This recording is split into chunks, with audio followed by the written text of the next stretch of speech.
ये बीजेपी वाले रहे तो आपको नौकरी रोजगार नहीं मिलेगा, कहीं भी नौकरी रोजगार नहीं मिलेगा। अभी सोचिए लखनऊ में जहां इजराइल में युद्ध चल रहा है, इजराइल का और आसपास में, वहां पे हमारे नौजवानों को नौकरी में बड़ी बड़ी जगह, और सोचिए हमारे गरीबों का वोट काट रही है। जो लोग वोट डाले थे पहले, आज ये वोटर लिस्ट में मार दी गई हैं। और बताओ ये हमारे बगल में खड़ी, अगर वोटर लिस्ट में देखें तो इनका नाम है ही नहीं वोटर लिस्ट में। ये जानबूझ करके किया था। अगर एक गांव में इतने निकल रहे हैं आसपास, कितने लोग निकले तो 20। अगर इन्होंने, अनिल ने पहले ढूंढ लिए होते हर गांव में 20-20, तो बताओ पहले ही चुनाव जीत गए होते। हाँ ये सच है, हमें इसी तरह बीजेपी ने हराया।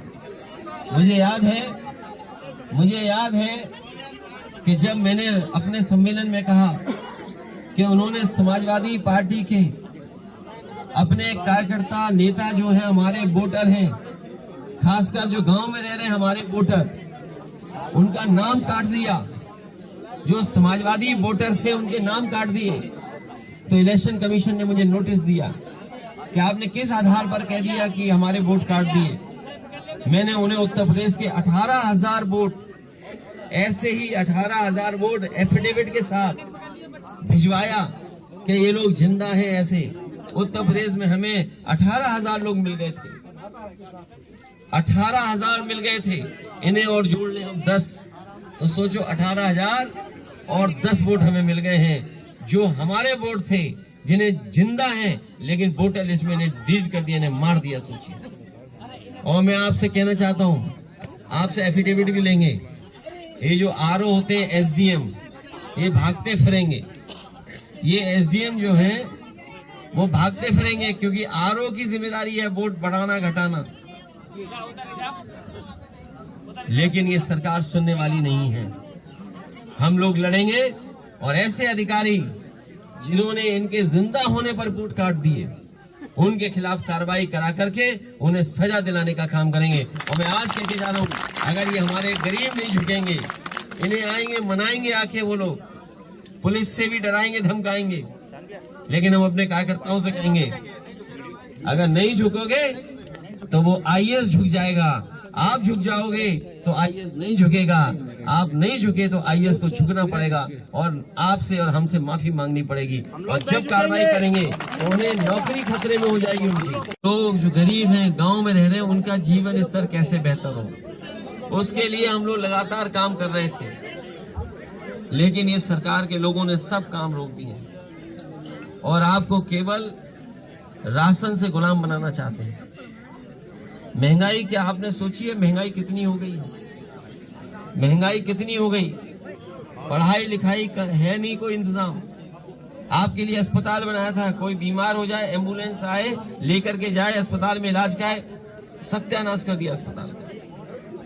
कोई हमारी गर्भवती माताएं बहनों के लिए फ्री एम्बुलेंस बनाई थी, 102 नंबर, कि हमारी गर्भवती माताएं बहनें, इनको एम्बुलेंस से अगर अस्पताल जाना पड़े और घर छुड़वाना पड़े तो इनसे पैसा नहीं लिया जाएगा।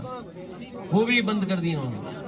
पुलिस लूट मचा रही है, पुलिस थाने वाली लूट मचा रही है, क्योंकि इतना गरीबों को परेशान कर रहे हैं, पैसा वसूल रहे हैं।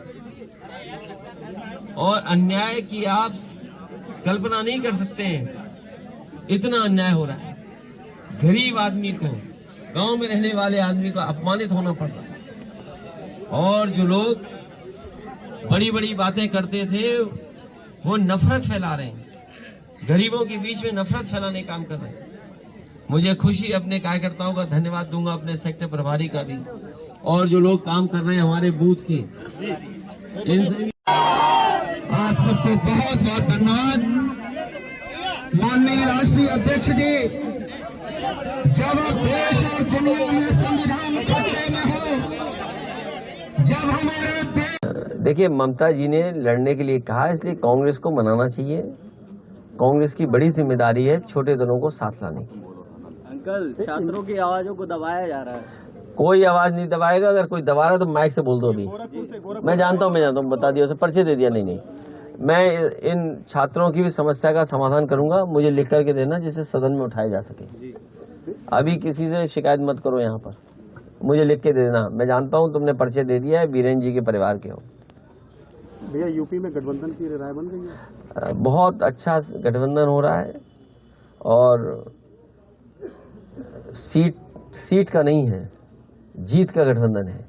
ये कांग्रेस को कितनी सीटें दी जाएंगी? सीटें की संख्या कितनी भी हो सकती है, गठबंधन जीत के आधार पर है। जीत ही हमारा बंटवारे का रणनीति का हिस्सा है। विपक्ष लगातार कह रहा है कि इंडिया गठबंधन अब भटकने लगा है। वो खुद ही भटके हुए लोग हैं, बीजेपी के लोग भटके हुए लोग हैं। बीजेपी के लोग किसान की आय दोगुनी नहीं कर पाए, नौजवानों को बेरोजगार बना दिया। और खैर कन्नौज के लोग आप समझिए, प्रदेश देश भूल जाइए, कन्नौज को बर्बाद कर दिया बीजेपी ने। कि नहीं कर दिया बर्बाद? ये सड़कें वही हैं जो समाजवादियों ने बनाई। ये 4 लेन जिसमें चल रहे हो आप, ये समाजवादियों ने बनाई। एक्सप्रेस वे समाजवादियों ने बनाया। नहर के किनारे वाली सड़क समाजवादियों ने बनाई। और जो समाजवादी ने बनाया उसके अलावा एक काम और किया हो तो बता दो। भैया एनडीए में नीतीश कुमार की जाने की शुरुआत हो गई है। ये कोई शुरुआत नहीं है। हमें उम्मीद है कि नीतीश जी एनडीए में नहीं जाएंगे। नीतीश जी इंडिया गठबंधन को मजबूत करेंगे। भैया आज का चुनावी बिगुल आज से? बिगुल बहुत पहले बज चुका, सुना नहीं तुमने। बिगुल तो पहले बजा, तुम्हारे कानों तक आवाज नहीं आई, पता नहीं क्यों। ज्ञान वापसी सर्वे शुरू हो गया। ये इसलिए कर रही है सरकार क्योंकि चरम सीमा महंगाई है, बेरोजगारी है, किसान की आय दोगुनी नहीं की। किसान से पैसा लेकर के ये विकसित भारत की योजना चला रहे थे, तो अपनी नाकामी छिपाने के लिए सरकार ऐसे ही कदम उठाएगी। इसीलिए मैंने कहा कि हमारा जो ताना बाना है भाईचारे का, एकता का ताना बाना है, उसको तोड़ने की साजिश है। क्या आप कन्नौज से चुनाव लड़ने जा रहे हैं? समाजवादी पार्टी कन्नौज से लड़ेगी और भारतीय जनता पार्टी के लोगों का सफाया होगा यहाँ से।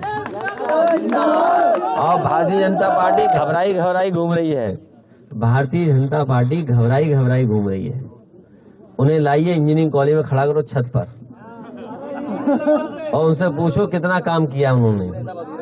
और मंडी पे, मेडिकल कॉलेज में, पैरामेडिकल में, मंडियों में और परफ्यूमरी पार्क में, स्टेडियम में, लोहिया पार्क में, जनरेशन में, गांव में। और 100 नंबर वाली 112 करके पुलिस को बताओ खुली छूट दे दी कि नहीं दे दी? ये हमारे प्रेस के लोग भी सच नहीं बोल सकते। अगर सच बोला तो पुलिस भेज देंगे इनके घर पे। नमस्कार, मैं हूं मानक गुप्ता। अगर आपको हमारा ये वीडियो पसंद आया हो तो इसे लाइक और शेयर जरूर करें। और हाँ, हमें सब्सक्राइब और फॉलो करना ना भूलें ताकि आप देश और दुनिया की कोई खबर मिस ना करें। तो जुड़े रहिए हमारे साथ और देखते रहिए